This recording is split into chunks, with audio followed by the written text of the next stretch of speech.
Désormais, les regroupements, y compris les événements culturels, sont autorisés, mais de façon conditionnelle en Guinée. Dans un communiqué publié à cet effet, l'Agence nationale de sécurité sanitaire a invité les opérateurs culturels ainsi que les organisateurs de cérémonies, ateliers et réunions à limiter le nombre de participants ou spectateurs à 100. Au maximum, le lavage des mains, le port des masques, la présentation du certificat de négatif au coronavirus ou le carnet de vaccination sont entre autres les exigences mentionnées dans le document.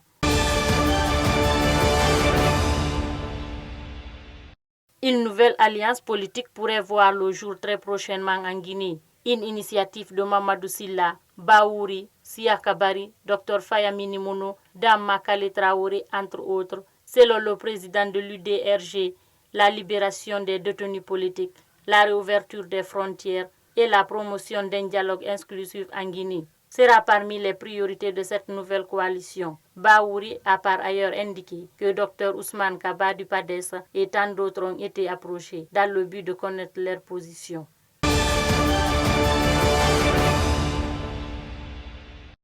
Le gouvernement guinéen s'est engagé à consulter toutes les couches sociales avant de procéder à l'augmentation du prix des produits pétroliers. Dans le cadre de la mise en œuvre de cette démarche, le ministre de la Défense, Dr Mohamed Diani, et le ministre de la Sécurité, Albert Damantan Camara, ont rencontré cette semaine le syndicat des transports routiers de Guinée.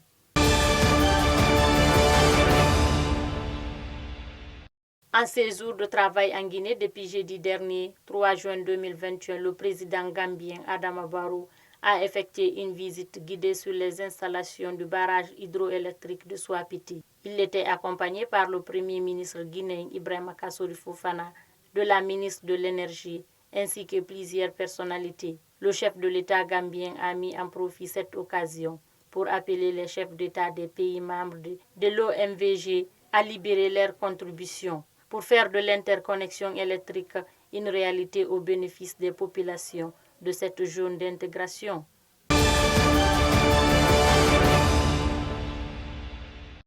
La délégation conjointe l'ONU, l'Union africaine, CEAC, l'Union européenne en Centrafrique a rencontré le président Touadéra, les acteurs politiques, religieux et la société civile pour évoquer le processus de paix. De 2 ans après les accords de Khartoum et 5 mois après l'offensive des rebelles de la coalition des patriotes pour le changement sur la capitale.